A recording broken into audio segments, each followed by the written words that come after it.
to Healing Through Your Story. I'm Leslie Karen Hammond, the Empowering Story Whisperer. I'm so grateful that you found the time to come and join us this evening. So if you are new to these Facebook Lives, every week there is a video that we do based on the blog, and every topic is outlined to help you move into a more beautiful state of grace in the way that you think, in the way that you feel, and in the way that you show up in the world. So I want to thank you for being here. Hey, Lori, thanks for joining. And this week's topic is something I live by this. It's called When It's a Matter of Trust. Now, whether you consider yourself spiritual or religious, I am certain there is something in this episode for you. So let me just get a couple of announcement things out of the way.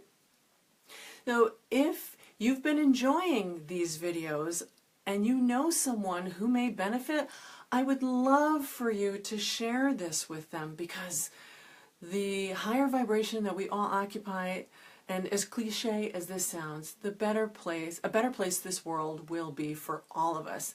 So if you like what you see, please share it. If you know someone who may find these videos they may find this helpful to them because maybe they're going through a hard time, then please do share. And if you haven't liked the page yet, I invite you to like the page, and there's a little subscribe button that you can click, which will give you notifications every time I have something new and cool going on. So by all means, do share the love. So this week's topic is when it's a matter of trust, because there will always be a time when we get tested. I don't think I've ever lived a moment in my life when I haven't felt like I've been tested.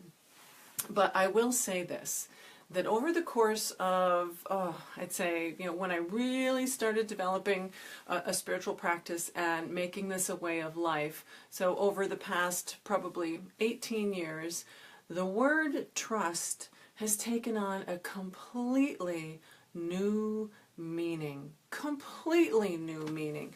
Oh, Lori, thanks so much for sharing the video. So whether you subscribe to the word faith or whether you use trust, they really do mean the same thing. And ultimately, it's the belief in something much bigger than you, much larger than you. It's like a guiding principle. It's this knowingness in your bones that ultimately everything is as it is supposed to be. Notice I didn't use the word should. I really wanted to, but I didn't. So everything is as it ought to be. And I'm sure you know just as well as anybody, when the shit hits the fan and you're in the middle of crap, whether you're not feeling good, or whether you've been delayed, or something that you just can't put a rhyme or reason to has happened. Well, ultimately, all of it serves a higher purpose.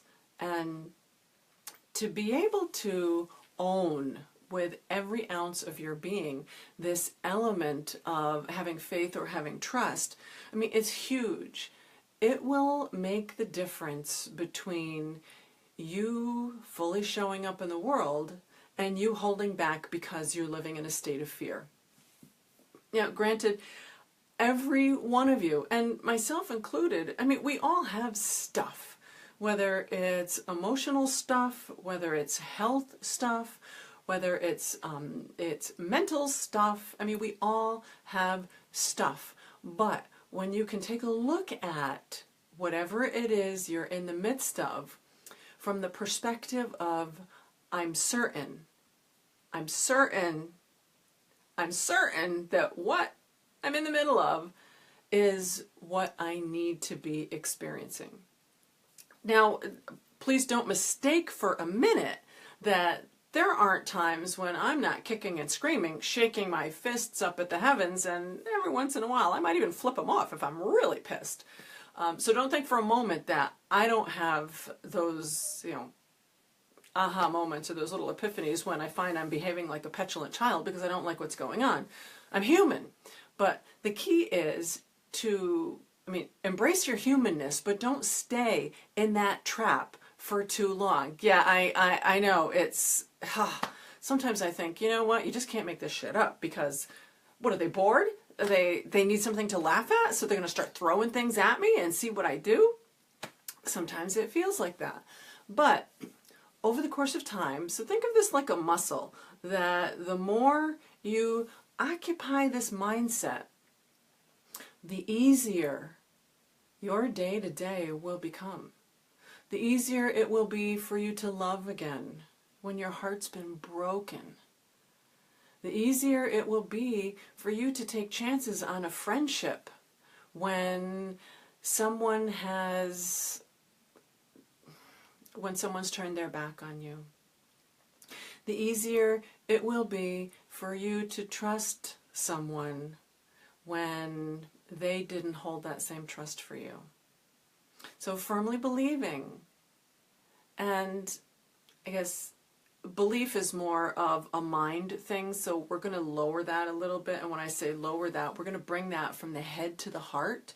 So beyond the belief, feeling, acknowledging, and fully, and here I'm being very mindful of my words, so I was preparing to say understanding and to put it into an intellectual term, but that's not the point of this, because this depth of trust or faith that I'm referring to, that I'm inviting you to step into, is so much deeper than anything you've probably dared to explore before.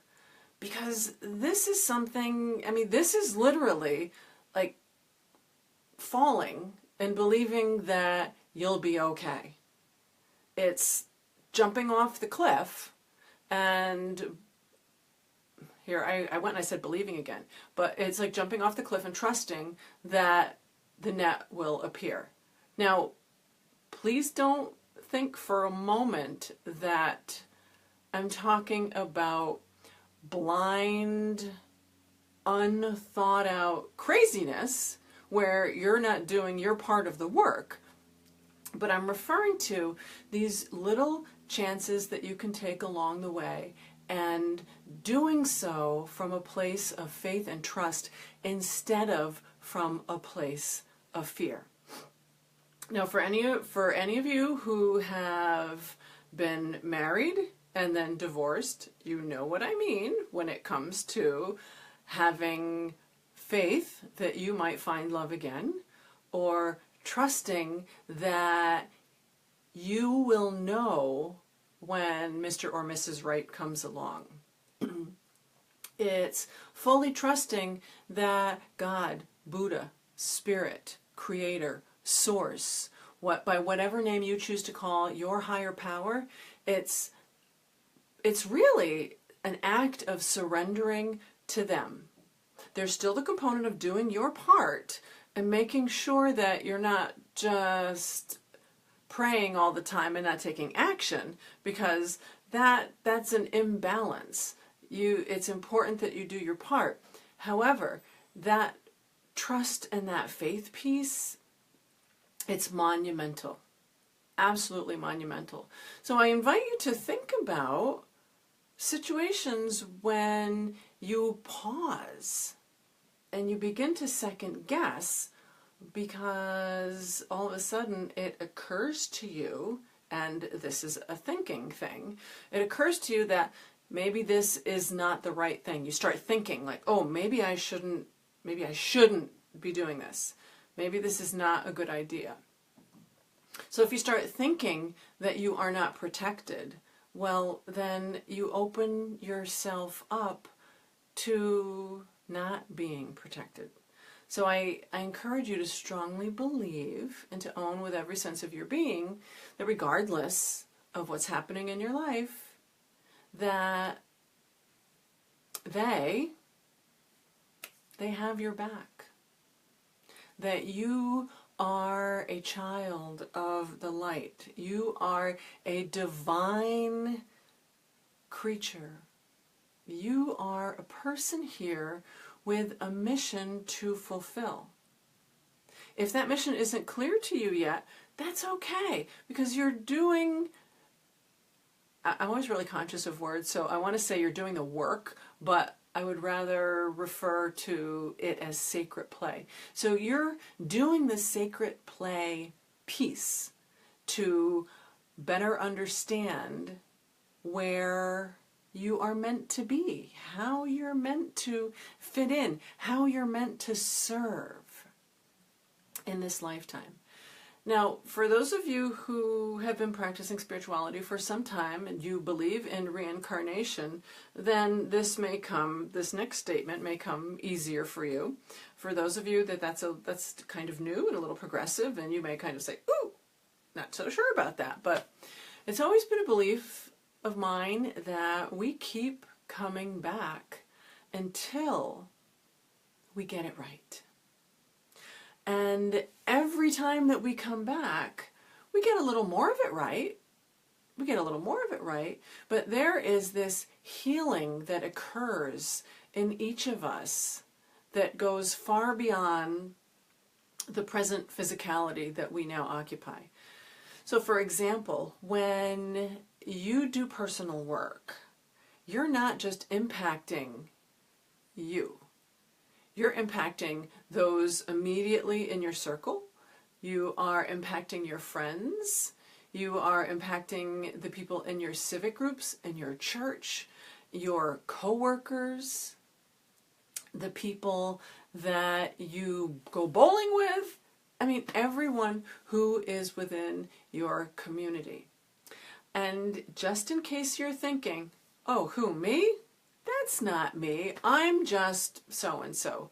Well, I'm here to rattle your cage a little bit. I am here to shake things up a little bit. And I'm here to tell you, you make an impact. It's not just your kids that watch what you do. There are more people that pay attention than you believe. And when someone can feel good in your presence because you've been doing the sacred play, because, see, notice, didn't use the word work. I used, little hair there. Used the word sacred play because you're playing and you're stretching in the realms of what is comfortable, because you're moving courageously. Now, notice I didn't say fearlessly, but because you're moving courageously, you make extraordinary progress. Things shift for you. You find that it's easier and easier to play in the realms where you may not be certain. So it's probably safe to say that this element of trust, why don't we, let's play. So let's play and call it unconditional trust. So I think this element of unconditional trust, it's around the heart. You probably can't see what I'm doing here, but it revolves around the heart and the feeling that you're protected. The feeling that you're loved. The feeling that it's okay to take some risks. Because at the end of the day, if you are intact in your heart, if at the end of the day you are intact as you can be in your spirit, what more is there? Truly, what more is there? And I'm very tempted to use the phrase peace of mind, but that implies thinking. And gosh only knows how much trouble we get into when we start thinking. So let's move everything from out of the mind. Let's no longer keep it a thinking thing. Let's keep it a feeling thing. So when you can feel that sense of protection, then it's easier to take risks. It's easier to take chances on love, on life, on business, because ultimately you sense that they have your back. They've got you. And isn't that what anyone wants? Is to know that they aren't alone? And to know that someone's got your back? Now, if, big if, and we'll call this a long shot, but if by chance you haven't felt like you've been protected lately, or you haven't felt like someone's had your back because you've been constantly tested, what if, so here's an invitation, what if you came up with a group of 3 or 4 or 5 people whom you greatly respect, people you revere, people you admire? It doesn't matter if they are living or if they have crossed over to the other side, but imagine if you had this group of people that you felt you could count on. And I invite you to take it one step further. What if you took this group of people, either in this lifetime or maybe they've crossed over, and print out a photo of each of them? You can find pictures of everything online. So what if you printed out those photos so that you had something tangible that you could look at? So whenever you were in a state of doubt or disbelief or distrust, you could take this out, you could take a look, and you could ask them for help. You could say, okay, Mother Teresa, Martin Luther King, Benazir Bhutto, whoever might be on your list, you could say a little prayer to them. You could ask them for guidance. Now, here's, and in fact, I hadn't even planned on saying this, but you know how those download things go. So try this one on for size. When you say a prayer, when you ask for help, it's important to trust, to have faith, to believe that you will get what you need. Well, what if you believed that asking these folks, call them your own personal board of directors if you'd like, what if you believed you'd get what you would need from them? And once you asked for help, so whether it's, for me, closing my eyes and having complete darkness is one of my favorite ways to tune out the rest of the world so that I can receive. But I'm practicing on how to receive with my eyes open and while I'm, doing my morning practice or walking or whatever the case may be. But what if you could ask for help and you could receive it? And be open-minded, and we've talked about this before. So if you've seen any of these episodes in the past, you'll know how what my position is on finding little stones and picking things up, and believing that things will come to you. So what if you asked for help and you were completely open to how that help might come? You trusted, you believe with every ounce of your being you would get what you need. How cool would that be to play with that? And then to see what happens. Because ultimately, when we trust that someone has our back, we feel like we can go to them because it's safe. We can ask for help. We can feel protected. And if you knew that you could ask for something without fear of judgment or ridicule, think of how much lighter you would be and how supported you would feel. So ultimately, the invitation is for you to up-level or for you to redefine what it means to have unconditional trust. So you know how sometimes people have a word for the year? Well, trust is my word for life. It's my word for life.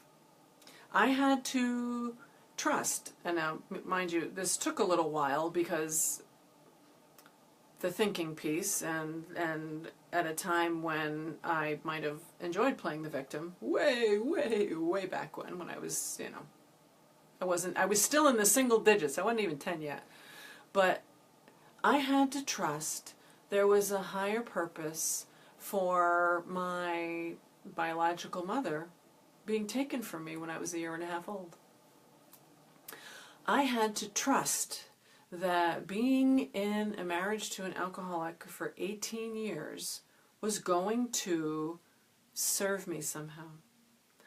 I had to trust that all the trials and tribulations and all the difficulties that I've encountered were for a bigger purpose.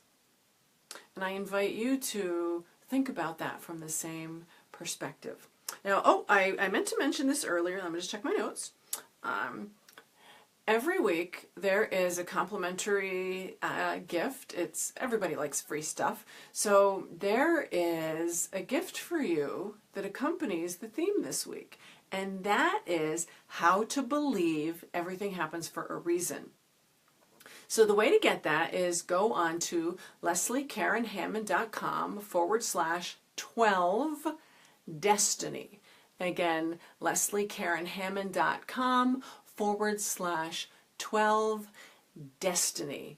And there's a worksheet there that is going to give you a couple of things to think about, some stuff to consider, and how you can get to the space of believing everything happens for a reason.